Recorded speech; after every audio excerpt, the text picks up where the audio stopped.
चीन का जो सरकारी न्यूज़पेपर है ग्लोबल टाइम्स, उसमें कहा गया है कि G7 में शामिल होकर भारत आग से खेल रहा है और भारत ताकत का भूखा है। इस बात पे क्या कहना चाहोगे आप? चीन है। चीन का काम क्या है? अभी तक तो चीन ने सबसे बड़ा तो धोखेधड़ी का काम किया, ये जो कोरोना फैला करके। ठीक है, जब उनके यहाँ कोरोना अक्टूबर से स्टार्ट था तो उनको इस चीज़ को जो है, अगर बहुत बड़े ये सभी के लिए जो है वो अच्छे इंसान बनना चाह रहे थे, वेलविशर थे सारी कंट्रीज़ के लिए, तो इनको चाहिए था हर कंट्रीज़ को बताते कि भाई ऐसे ऐसा डिजीज़ है, आप लोग पहले से प्रिपेयर हो जाओ, हो सकता है ये कहीं वायरस आप लोगों के वहाँ भी ना आए। आपने तो वहाँ से फैलाना शुरू करा कि भाई हमारे यहाँ तो जो नुकसान हो रहा है इसी तरह ये दूसरी कंट्रीज़ में भी नुकसान हो, और दूसरी कंट्री वाले जो है वो भी जो है अर्थव्यवस्था के बिल्कुल नीचे दब जाएं। कोई बहुत ज़्यादा नीचे दब जाएगा, कोई कम नीचे दबेगा। तो इस तरह की हरकतें पहली बात तो उसको करनी नहीं थी। अब वो अपनी हरकतों को छुपाने के लिए क्या करेगा? जैसे कहते हैं खिसियानी बिल्ली जो है वो खंबा नोचने वाला काम करती है। तो जब इंसान बिल्कुल मतलब वो हो जाता, चारों तरफ से उसके ऊपर प्रेशराइज होना शुरू हुआ। अमेरिका ने भी वो किया, अमेरिका ने कहा मैं इसको जो है अच्छे से बताऊंगा कि इसने ऐसा क्यों किया। तब वो जो है उसने सोचा अरे ये भी सुपर पावर है, और ये सुपर पावर और एक सुपर पावर में हम दोनों जब मिलेंगे तो दोनों मिलने के बाद में क्या स्थिति होगी। उसने सोचा हो सकता है मैं बचूं या ना भी बचूं। ठीक है, इन सब चीज़ों को ले करके उसने उसमें जो है ग्लोबल अपनी न्यूज़ में जो निकाला है ग्लोबल टाइम्स में कि भारत, अरे भारत को क्या तुम दिखा रहे? भारत ने कभी किसी से लिया नहीं है, कभी किसी से नहीं लिया। भारत ने हमेशा दिया। जब ईस्ट इंडिया कंपनी आई थी भारत में व्यापार करने के लिए आई थी, तब भी उसने व्यापार के लिए जगह ली थी, और जगह लेने के बाद यहाँ से गरम मसाले और कपास और ये सब चीज़ें यहाँ से बाहर जाती थी। और आज भी विदेश में भारत के ही बनाए हुए कपड़े पहने जाते हैं, भारत की ही जो है रुई का कॉटन के जो कपड़े हैं वो भारत के ही बनाए हुए हैं। रेडीमेड जो है जितना गारमेंट है, जितनी चीज़ें, जितनी कालीन है, शूज़ हैं, सब चीज़ें तो भारत से एक्सपोर्ट होती है, भारत से जाता है बाहर। तो वो हमें आंखें दिखाना बंद कर दें, या और भी जो भी कोई सोच रहा हो दूसरी तीसरी चौथी आंखें, वो भी दिखाना बंद कर देंगे। भारत किसी भी चीज़ में, किसी भी कीमत में कहीं किसी से कम नहीं है, कहीं किसी से नीचे नहीं है। यहाँ का बच्चा बच्चा भी जो है कहता है हम भारतवासी हैं, और वो बड़े गर्व से कहता है। और हम सारे ही भारतवासियों को, सारे हिंदुस्तानियों को अपने भारत पे, अपने भारत के बनाई भी, हाँ चाइना जो माल यहाँ भेजता है वो अपने बारे में सोचे कि हम जो माल भारत में भेज रहे हैं, अब तो भारत वाले तो ना तो चीनी खाएंगे, क्योंकि चीनी से बहुत सारी बीमारियां होती हैं, और चीनी सबसे बड़ी शुगर की देन है जिससे लोग डायबिटिक पेशेंट हो जाते हैं। वो भी बंद, चीनी बंद, चीन का सामान बंद, जितना चाइनीज़ आइटम है वो सारा बंद। हम लोगों ने अब ये सोचा अपना हिंदुस्तानी चीज़ यूज़ करो। अपना गुड़ बहुत बढ़िया है, गुड़ खाओ, सेहत अपनी बनाओ, गुड़ खाओ, गुड़ से जो है आप हमेशा तंदुरुस्त सही है। सवेरे गुड़ खाइए, आप देखिए आपका चंद रोज़ बाद गाल जो है लाल हो जाएंगे, और आपकी कितनी इम्यूनिटी पावर बढ़ेगी, जिस आज इम्यूनिटी पावर की हर इंसान को ज़रूरत है। हम तो कहते हैं सवेरे उठ करके खाली पेट गुड़ लो और गुनगुना पानी पियो, थोड़ा सा गुड़ खाओ और गुनगुना पानी, देखिए आपकी कितनी जल्दी इम्यूनिटी पावर बढ़ती है या नहीं बढ़ती है। तो इसलिए तो हम लोगों ने तो सबने ये तय कर रखा है चाइनीज़ आइटम का बहिष्कार कर रहे हैं। अब चाइना अपने बारे में सोचे जो वहाँ बना रहा है, अब वो बनाना बंद कर दे। हिंदुस्तान को किसी चीज़ की ज़रूरत नहीं है। हिंदुस्तान अपने जो है पुरानी जितनी उसकी चीज़ें थी, लाइटें थी, ये थी, वो थी, हाँ ठीक है वो शो ही नहीं बनाता है हिंदुस्तान, लेकिन हिंदुस्तान एक मजबूत चीज़ बनाता है। जो मजबूत स्तंभ पे खड़ा रहता है वो उसी हिसाब से मजबूती का काम करता है। तो हम लोगों को, हिंदुस्तानियों को कोई ज़रूरत नहीं है चाइना, अमेरिका और इंग्लैंड और अफ्रीका और ब्राज़ील या जर्मन और जापान का सामान लेने की। हमारा भारतवर्ष जो है खुद में इतना सक्षम है। लोगों को वही कहते हैं कि जैसे हनुमान जी के अंदर इतनी ताकत है, और हनुमान जी को अपनी ताकत का नहीं पता है। जब उनको बताया जाता है कि हनुमान जी आपके अंदर बहुत बड़ी शक्ति है, आप उठो, अपनी शक्ति का प्रयोग करो, तब हनुमान जी उठते हैं, तब अपनी शक्ति का वो प्रयोग करते हैं। ठीक है, इसी तरह से हमारे भारतवर्ष में बहुत लोग हैं जो हर चीज़ है, जिनको हर चीज़ आती है, हर चीज़ जानते हैं, हर चीज़ कर, लेकिन सिर्फ और सिर्फ उनको जगाने की देर है। आज भारत खुद में इतना सक्षम है कि आज भारत को किसी से जो है 10 का सिक्का लेने की ज़रूरत नहीं है। आज भारत खुद अपनी 50 फैक्ट्रियाँ खड़ा कर सकता है। आज भारत अपने यहाँ 50 चीज़ें बना सकता है। डॉक्टर, इंजीनियर सब कहाँ के हैं? हमारे भारत के ही तो गए हुए हैं। हमारे भारत के जाकर के जो है अमेरिका में लीजिए, इंग्लैंड में लीजिए, चाइना में लीजिए, सब कहीं तो वही लोग तो काम कर रहे हैं।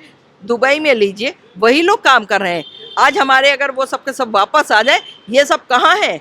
इनका जो स्तंभ खड़ा है ना, इस पे ये अपनी नींव खड़ी करके सोच रहे हैं कि ये हमारे यहाँ के लोग हैं, इंग्लैंड, अरे उसी दिन इनकी सारी नींव नीचे गिर जाएगी और ये धराशाही हो जाएंगे। हम आज बहुत खुले और आपके चैनल के माध्यम से कह रहे हैं, और ये चीज़ सारा हिंदुस्तानी एक सुर में बोलेगा और बोल रहा है आज भी। यदि नहीं समझ में आ रहा है तो बहुत से लोग अपना YouTube उठा करके देख लें। बहुत से लोग और भी जो है चैनल है, व्हाट्सएप पे बहुत लोग डालते हैं, उस पर देख लें। बहुत लोग फेसबुक पे डालते हैं, वो सब पढ़ लें। आज जो है हिंदुस्तान का हर हिंदू जागृत हो गया है, हर बच्चा जागृत हो गया है, हर बच्चे को ये है। तो इसलिए चाइना हमें आँख ना दिखाए, चाइना अब अपनी आँख अपने पास रखे और अपने बारे में सोचे कि हमारा क्या होगा। जितनी हमारी ज़मीनें इन्होंने कब्ज़ा की है, अभी उधर डोकलाम में जब इन्होंने किया था तो डोकलाम का ये भूल गया चाइना कि डोकलाम में जिस तरह से ये दिखा रहे थे कि मेरी दादागिरी है और मैं इतने किलोमीटर तक अंदर आ गया। हमारे भारत की फ़ौजों ने दिखा दिया कि भारत की फ़ौजों के अंदर इतना दम है कि वो तुमको वहाँ से खदेड़ सकती है, और खदेड़ के दिखा दिया। तो इसलिए वो अपने बारे में सोचें, अपने बारे में ये भी सोचें कि जो है ये अभी तक तो चाह रहे थे हमारे लद्दाख पे कब्जा करना, ठीक है, वो भी हमारे मोदी जी ने 56 इंच के सीने ने करके दिखा दिया कि कैसे है। अब लद्दाख तो हमारा अपना आ ही है। इधर से जो है वो अरुणाचल प्रदेश का सोच रहा है कि हम अरुणाचल प्रदेश पे कब्जा, अरुणाचल प्रदेश पे वो कब्जा कभी नहीं कर सकते। अरुणाचल प्रदेश भारत का अंग है और भारत का अंग था, है और रहेगा आगे। इसमें भूल जाए, वो अपनी सीमा संभाल लें, अपना वो अंदर संभाल लें, वो ज़्यादा बेहतर है, ठीक है। हमारे यहाँ कुदरत भी मेहरबान है, हमारा भगवान भी मेहरबान है, उनका गॉड पता नहीं मेहरबान है या नहीं है। अगर मेहरबान होता तो कोरोना होता ही नहीं जी। हमारे यहाँ तो इस तरह से नहीं हुआ कोरोना, जिस तरह से होना वहाँ महामारियाँ हुई हैं, ये चीज़ हमारे नहीं हुई है। अब दिल्ली की बात करते हैं कि दिल्ली में जिस तरीके से हालात, अब कोरोना वायरस बढ़ता जा रहा है, और अभी क्या मानती है किस तरीके की व्यवस्था रही है इस बार केजरीवाल की? देखिए, केजरीवाल सरकार ने सिर्फ लोगों को एक लालच दिया, और वो लालच किसको दिया? गरीबों को, जिनको तो फिर भी बिजली का बिल भरना पड़ता है, पानी का बिल भरना पड़ता है, क्योंकि वो यदि किसी के मकान में किराए में रह रहे हैं, एक मकान में एक कमरे में 8-8, 10-10 लेबर रह रहे हैं, ठीक है, उनको मकान का किराए के साथ में बिजली का बिल भी देना पड़ रहा है, 10 रुपये यूनिट और 8 रुपये यूनिट के हिसाब से, और जो है पानी का भी उनको देना पड़ता है। मकान मालिक सीधा सीधा कहता है कि दो और नहीं तो खाली करो। इन्होंने सिर्फ इसी बिहाफ पे जीता था। जीतने के बाद में जो है इन्होंने उस चीज़ को फिर वो नहीं। अभी की बात थी जैसे ही कोरोना का हुआ, ठीक है, आप दिल्ली गवर्नमेंट या दिल्ली केंद्र की सरकार, दिल्ली है, छोटी सी है, इतनी बड़ी नहीं है, इतनी बड़ी यूपी की सरकार है। यूपी की सरकार संभाल लें अकेले योगी जी। क्यों? योगी जी ने तो किसी को लालच नहीं दिया था। योगी जी काम कर रहे हैं, उन्होंने लालच नहीं दिया किसी को कि हम बिजली पानी फ्री कर देंगे, ये कर देंगे, वो कर, ठीक है। आपने कहा, आपने किया, जो भी आपका इलेक्शन आने से 3 महीने पहले आपने शुरू करा, ठीक है, और उसके बाद में आपने महिलाओं का बसों में फ्री कर दिया, ठीक किया है। आप सीनियर सिटीजन का भी फ्री कर देते तो समझ में आता था, ठीक है। पुरुषों से आप वही ज़्यादा किराया लेने लगे। आप पुरुषों का किराया 15 रुपये के बजाय 10 रुपये चार्ज करते तो हमें समझ में आता कि आपने सबके साथ में जो है, एक राजा ने सबके साथ में, प्रजा के साथ एक बराबर का व्यवहार करा है। लेकिन यहाँ तो राजा प्रजा वाली मुझे बात ही नहीं है। यहाँ तो ये है लूट घसोट, ये माल अपनी जेब में, वो माल अपनी जेब में। 2.5 लाख क्या कहाँ का नियम बनता है कि आपके जो है MLAs को जो है 2.5 लाख रुपए तनख्वाह मिल रही है, सारी फैसिलिटीज़ फ्री में मिलती है। आपको बता दूं, कारों में पेट्रोल फ्री, सरकारी कारें फ्री है, आती हैं, लेके जाती है मंत्री जी को, वहाँ छोड़ती हैं और फिर मंत्री जी को लेकर के वहाँ घर छोड़ेगी, मंत्री जी को जहाँ जाना है वहाँ छोड़ेगी, ठीक है। दूसरी बात है, आपके टेलीफोन के बिल फ्री, आपके बिजली का बिल फ्री, आपका घर का जो भी है, आपको जो बड़ा बंगला मिला है सरकारी वो फ्री, नौकर चाकर फ्री, किसी चीज़ में इनका 10 का सिक्का नहीं लगना है। बचा अब क्या, खाना और कपड़ा। खाना आदमी कितना खाता है, राजा भी होगा वो भी 2 रोटी ही खाएगा, उसी गेहूं की खाएगा, प्रजा भी होगी वो भी 2 रोटी खाएगी, उसी गेहूं की खाएगी, ठीक है। तो आपके 2 रोटी और 4 रोटी में तो आपका कोई खर्चा नहीं होता है, ठीक है। 2.5 लाख तो लगते नहीं हैं, तो किस बात के हैं। ये सारी चीज़ें इन लोगों से वापस लेनी चाहिए, कोई भी है, चाहे एमएलए है, चाहे एमपी है, चाहे कोई भी है। पर एक बात ये भी है मैम कि इलेक्शन से पहले इन्होंने बड़े बड़े वादे किए और ये कहा कि हर चीज फ्री देंगे, और मैम इन्होंने अब कह रहे हैं कि केंद्र सरकार से 5,000 करोड़ की राशि चाहिए क्योंकि हमें सैलरी देने के पैसे नहीं है। हाँ, इन्होंने ये चीज कहा, इसी इलेक्शन के बाद तुरंत कहा है कि जो है भाई ऐसा है, बिल्कुल क्लियर था कि भाई अब अपने अपने बिजली के बिल भरो। अब मेरे पास, क्योंकि अब गर्मी आने लगी, तो गर्मी आने लगी, लोगों के एसी भी चलेंगे, वो भी चलेंगे, ये कहाँ से बिजली का बिल 0 पे लाएंगे। चलो जिनका एसी चल रहा, जो आ रहा बिल, वो तो वो भरेगा ही भरेगा। लेकिन आपने ये बोला कि नहीं नहीं भाई अब हम नहीं दे सकते, अब अपना अपना खर्चा उठाओ। व्हाट डू यू मीन भाई, इसका क्या मतलब बनता, आप कैसे किसी को बेवकूफ़ बनाते हैं। और आप बड़े बड़े वादे कर करके वादा खिलाफी करते हो। ऐसा राजा नहीं होता है, राजा वो होता है जो अपने वादे पे, अपनी जबान पे जो है ना अमल रहे। जो शब्द मैंने कहे हैं और उस टिप्स पे मैं अपने हमेशा खरी उतरूं, वो होता है राजा। राजा वो नहीं होता। आपने इलेक्शन जीता, आप आए, आप छोटे से दिल्ली में वो हुए, आपने जिसको जो है आपका कहते हैं हेल्थ मिनिस्टर बनाया है, दिल्ली का हेल्थ मिनिस्टर बनाया है, नहीं डिप्टी सीएम नहीं, हेल्थ मिनिस्टर, स्वास्थ्य मंत्री जिसको कहते हैं, वो स्वास्थ्य मंत्री 0 है। उसने कहाँ से मेडिकल की पढ़ाई करी है, कुछ नहीं करी है। अरे आप कम से कम उस डिपार्टमेंट का बंदा तो बनाते, जो हेल्थ के बारे में जानता है, जो हेल्थ के बारे में ABCD नहीं जानता, उसको आप कहाँ से स्वास्थ्य मंत्री बना रहे हो। उसको क्या मालूम क्या है। अभी भी जो है वो कह रहा था, सत्येंद्र जैन उसका नाम है, सत्येंद्र जैन कह रहा कि साहब वहाँ RML में तो जो है लोगों, अरे जब वहाँ पे जगह ही नहीं होगी पेशेंट को रखने की, तो वो एक पेशेंट के ऊपर दूसरे पेशेंट को तो लिटा नहीं देंगे। और कोरोना में तो वैसे भी डिस्टेंस रखनी है, तो क्या एक बेड पे 4 पेशेंट रख करके वो डिस्टेंस क्रिएट कर लेंगे, कैन नॉट बी पॉसिबल।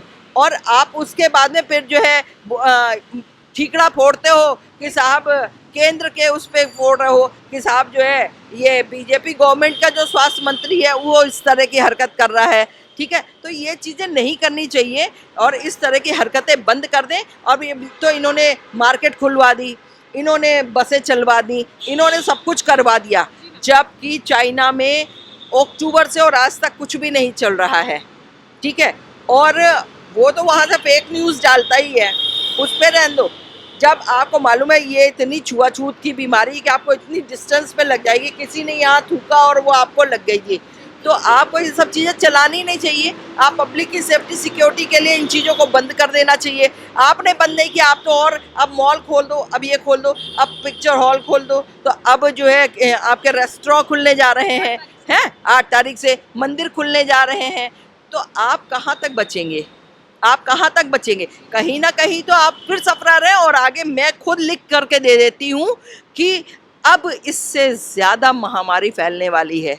अब वो फैलेगी जो शायद चाइना में हुआ था, जो इटली में हुआ, सड़कों पे मौतें, अब वो होंगी। अभी मैं कल गई थी SDM कोर्ट गई, उसने कहा कि कोर्ट सील है। मैंने कहा भाई किस लिए सील हो गया। अरे अब तो लोग खुल गया सारा है, केजरीवाल ने खोल रखा है और तुम कह रहे हो कि सील है। बोल रहा है कि नहीं, अरे कल शाम को यहाँ पर जो है कोरोना के 7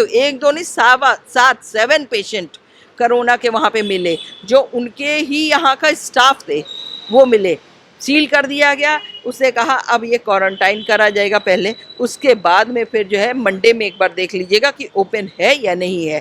तो जब इनको ये पता है डे बाय डे यहाँ दिल्ली के अंदर पेशेंट बढ़ते ही जा रहे हैं, कोई कमी नहीं। कमी हो तो हम मानते हैं कि आप खोलो, कमी नहीं हो रही है और आप खुलवा रहे हो। ई रिक्शा आप चलवा रहे हो, ई रिक्शा में एक साथ में 3-4 लोग भी बैठ जा रहे हैं।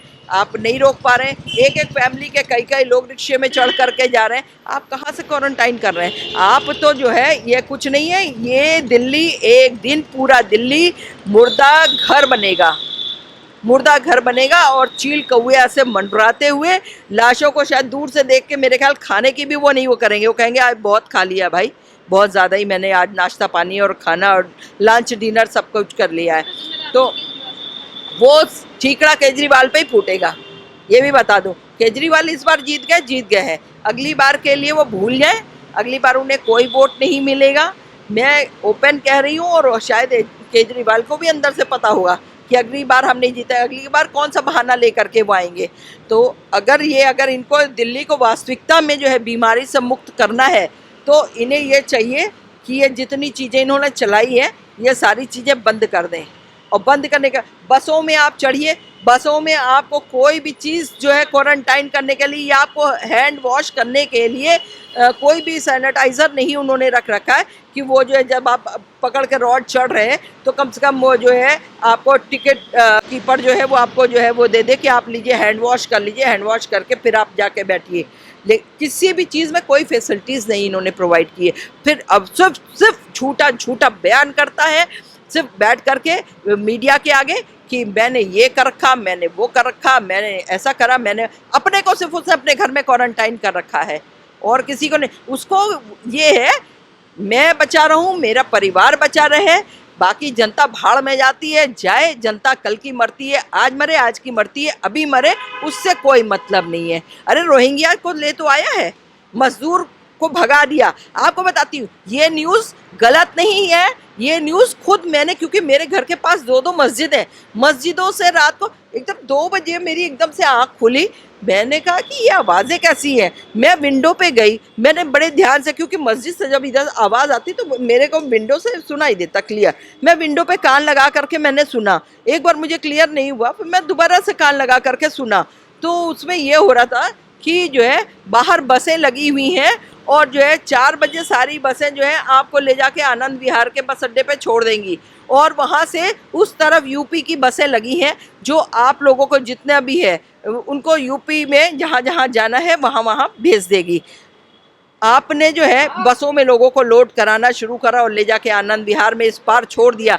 इतना भीड़ हो गया कि उसके बाद में जो है वो लोग उस तरफ जा करके जो है वहाँ पे इंतज़ार कर रहे हैं। ये तो कहिए अगर योगी आदित्यनाथ नहीं होते तो ना बसें वहाँ से आती और ना लोग लेबर जाता। फिर भी कितना लेबर पैदल गया है, पैदल चलते पैरों में छाले पड़ गए, पैर में छाले वो फूट गए, पैरों की खालें फट गई हैं जिसमें से खून बह रहा है कि कोई जो है पता चला लेडी डिलीवर्ड है तो वो वहीं पे रास्ते में उसको डिलीवरी हो गई और वो बेबी वहीं हो गया है, ऑन द रोड हो गया। आप ये सोचिए क्या सिचुएशन रही होगी उस समय पे। इसको शर्म भी नहीं है बिल्कुल। एक ये नहीं हुआ कि हम लेबरों को ना वहाँ भेज करके यहाँ रखे और बोल रहा है कि मैं सबको जो है राशन पानी उनको मिला है जिनके पास राशन कार्ड थे, उनको मिला है कि 3 महीने का एक बार राशन कार्ड देकर एक बार में राशन दे दिया, फिर बीच में जो है उसने गैप मार दिया। बात तो वही आ गई, आप वही राशन हर महीने दे देते और वही राशन आपने एक बार में 3 महीने का दे दिया और बाकी वो कर दिया। मिडिल फैमिली को किसी ने भी नहीं, किसी सरकार ने नहीं पूछा कि मिडिल फैमिली का क्या हाल है, जो लोग यूं करके मांग भी नहीं सकते हैं। बाकी तो जो है चलो जो पुअर क्लास है, जो मांगने वाले हैं वो तो चले गए। इसने कहीं पे इसने भी नहीं खाना बनवाया। कुछ लोगों ने जैसे मान लिया हम आप हैं, ये हैं, हम सब मिलके गेट टुगेदर करके अपने पास से जो भी पैसे हुए वो इकट्ठा करके हम लोगों ने खाना बनवाया और बांटना शुरू किया या खिलाना शुरू किया। उसमें जो है कुछ पुअर पर्सन गए, जो रह गए थे वो गए लेने के लिए, बाकी मिडिल क्लास कहीं नहीं गया। ना मिडिल क्लास के पास 10 के सिक्के का राशन वो हुआ। मैं बताती हूँ, मुझे भी लोगों ने कहा मैंने अच्छा ई राशन कूपन भर देते हैं। मैंने कहा जो मिलेगा भाई तो वो ले लेंगे। चलो मेरा आ गया कि साहब 26,000 लोगों के उसमें जो है आपका कैंसिल किया जाता है। 26,000 लोगों का कूपन कैंसिल कर रहे हैं, उसमें आपका भी कैंसिल किया जाता है। तो मैं तो नहीं जानती, कुछ भी नहीं जानती हूँ, तो मैं क्या जानूँ ये किस तरह की सरकार है। चलो हाँ, तो बस मेरा तो यही कहना है कि ये झूठी अफवाहें बैठ करके ना करें। मीडिया को के आगे जो है वो पब्लिक को जो संदेश देते हैं वो गलत बयानबाजी करना बंद कर दें, केजरीवाल भी और चाइना भी। और चाइना को तो मैं पहले भी आपके इसमें बोल चुकी हूँ कि जो है आंख दिखाना, भारत की तरफ आंख दिखाना बहुत दूर है, आंख उठा के देखना भी बड़ी मुश्किल की है। पलके भी वो उठाने की ज़रूरत मत समझें, उनकी छोटी छोटी आंखें हैं, बस वो उतनी आंखें अपनी बंद करके अपने चाइना में ही देखें, वो दैट्स ऑल।